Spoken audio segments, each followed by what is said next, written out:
It is late. The city is quiet, and your body is perfectly still, but your mind is violently awake. You are exhausted, not just physically tired, but depleted at the deepest, most quiet level of your soul. You are spending every ounce of your energy trying to force a door to open, a relationship you are trying to save, a career outcome you are trying to secure, a specific vision of the future you are desperately trying to lock into place. But the harder you push, the more the door resists. The harder you grip, the faster it slips through your fingers. You are drowning, and you think it is because you are not swimming hard enough. But the truth is much darker. You are drowning because you are swimming against a raging current. We must examine the prison you have built for yourself. You do not see the bars, but you feel the suffocation every single day. Since you were a child, you have been fed a very specific, very dangerous lie. It is the core religion of the modern world. The lie is the illusion of absolute control. You have been taught that if you just grind harder, think faster, and push longer, you can bend the universe to your exact will. You have been conditioned to believe that every problem is a nail and your willpower is a hammer. So, you swing the hammer. You swing it until your hands bleed. You try to control the perception of others. You try to control the timeline of your success. You script out conversations in your head before they happen, trying to predict and manipulate every possible variable. You treat your life like a math equation that must be solved, a machine that must be engineered. But it gets worse. Because when the universe does not comply with your rigid script, you do not let go. You double down. You apply more force. You burn more energy. You sacrifice your sleep, your peace, and your dignity. You become obsessed with the outcome. Look closer. Look at the exact thing you are agonizing over right now. Is it a person whose distance is driving you mad? They pull away, so you reach out more. You send another message. You try to architect the perfect scenario to win them back. You grip them so tightly that you suffocate the very connection you are trying to save. Is it a career goal that keeps hitting a brick wall? Every time you step forward, circumstances push you 2 steps back. But instead of reading the terrain, you put your head down and ram into the wall again. You think your exhaustion is proof of your dedication. It is not. Your exhaustion is a symptom of your delusion. You are trying to force a flower to bloom by pulling on its petals, and you are destroying the flower in the process. This is the tyranny of the Western mind. We are obsessed with brute force. We glorify the struggle. We wear our burnout as a badge of honor. We believe that if an outcome is not achieved through immense suffering and violent effort, it is not valid. If the door does not open, we believe we just need a heavier battering ram. But you already know this approach is bankrupt. You feel it in your nervous system. You feel the constant, low-level hum of anxiety that never leaves you. That anxiety is the alarm bell of a sovereign mind that has lost its way. It is the terrifying realization that no matter how much force you apply, there are things in this world that you simply cannot control. Be honest with yourself. How much of your suffering right now is caused by the actual situation, and how much is caused by your relentless refusal to accept it? The pain is not coming from the closed door. The pain is coming from your bruised shoulder after slamming into it for the 100th time. The ancient philosophers understood this trap perfectly. They knew that human beings have a fatal tendency to mistake motion for progress and force for power. You think you are acting like a warrior, but a true warrior does not fight the terrain. A true warrior uses the terrain. You are acting like a man standing in the middle of a torrential river, screaming at the water to flow the other way. The river does not care about your timeline. The river does not care about your anxiety. The river does not care about how hard you worked or how much you think you deserve the outcome. It moves according to its own immutable laws, and as long as you fight it, it will slowly strip away your strength until you sink. But here is what nobody tells you.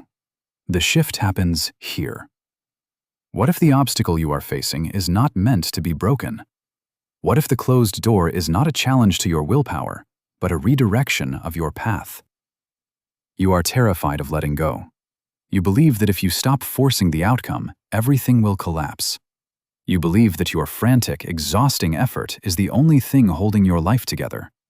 You think the opposite of forcing is quitting. You think the opposite of control is failure.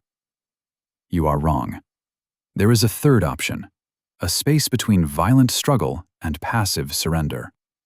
It is a state of being that is so quiet, so powerful, and so completely counterintuitive to the modern mind that it feels like magic.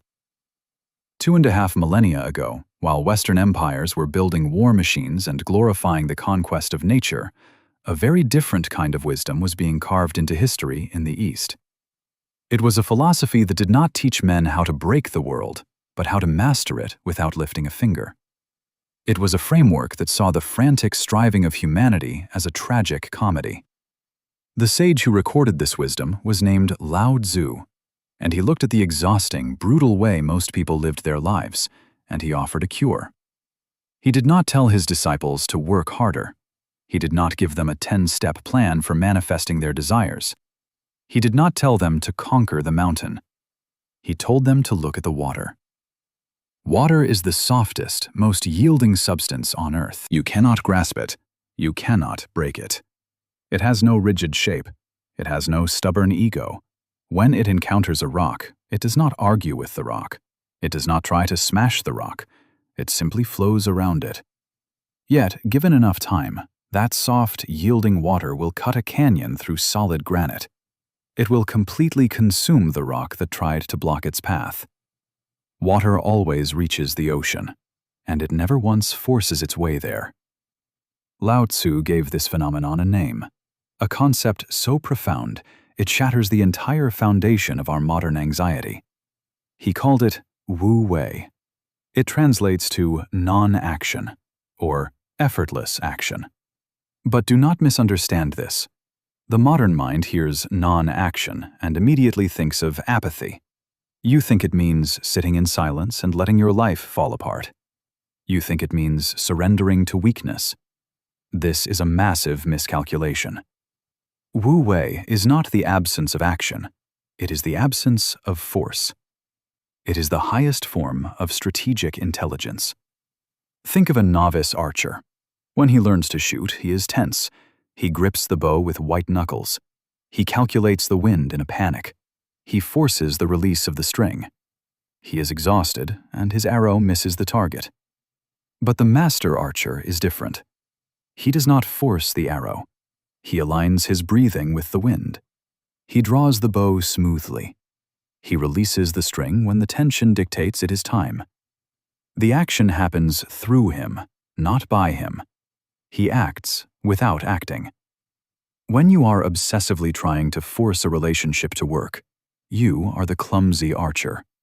When you are changing your personality to please a boss, desperately gripping your career trajectory, you are gripping the bow too tightly. You are acting from a place of deep, unacknowledged fear. And fear is heavy. Fear makes you clumsy. The ancient Taoist masters understood that reality has a natural rhythm, a flow. They called it the Tao, the way. When you align your actions with the Tao, things happen effortlessly. Doors open that you did not even knock on. Solutions appear in the silence. But when your ego decides that reality is wrong, you step out of the flow. You declare war on the universe, and the universe is undefeated. Let that sink in. Every time you try to force an outcome, you are letting your ego drive the car. Your ego is terrified of uncertainty.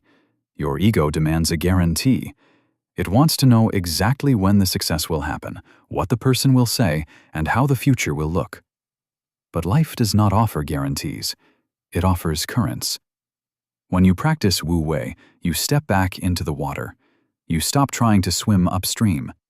You stop trying to build a dam with your bare hands. You look at the situation, the failing project, the distant partner, the closed door, and you stop swinging the hammer. You ask a completely different question. You do not ask, how can I force this to bend to my will? You ask, what is the natural momentum of this situation? If a person wants to leave, the natural momentum is departure.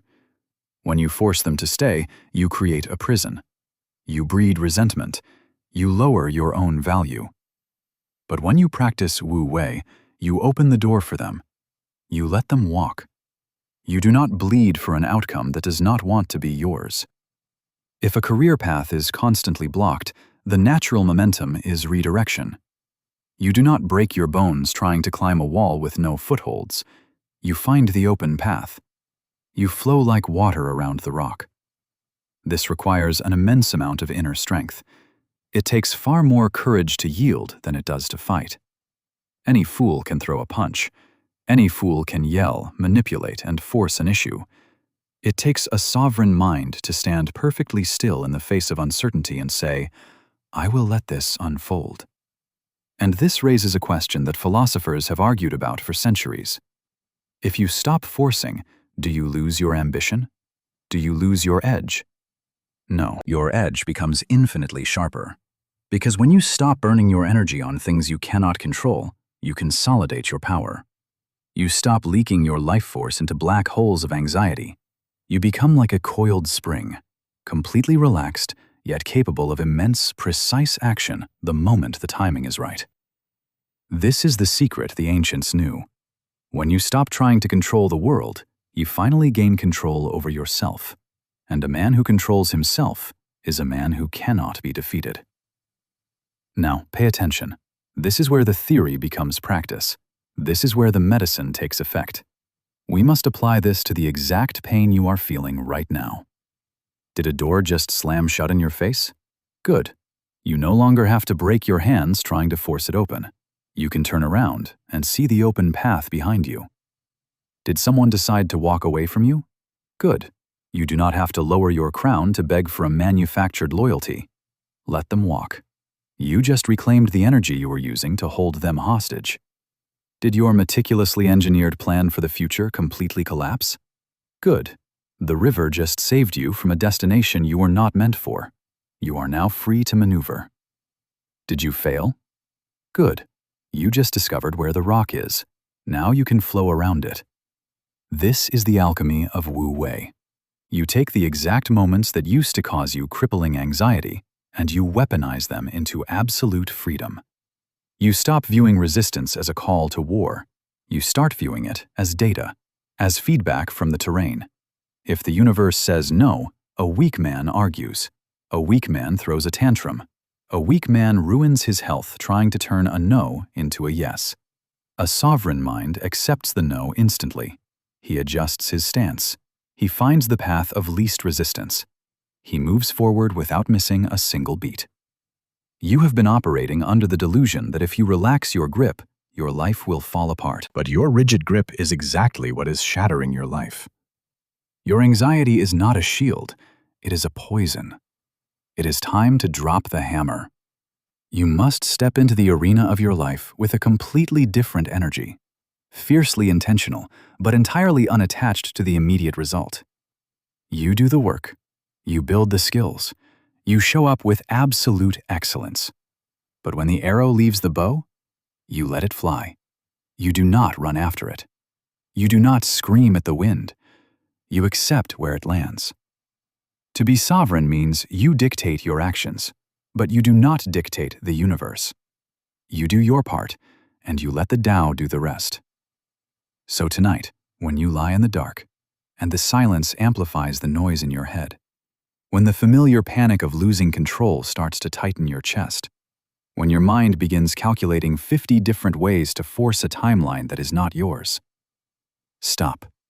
Imagine the raging river. You have been thrashing in the dark water for years. You are exhausted. You are swallowing water. You think if you just kick a little harder, you can reverse the current.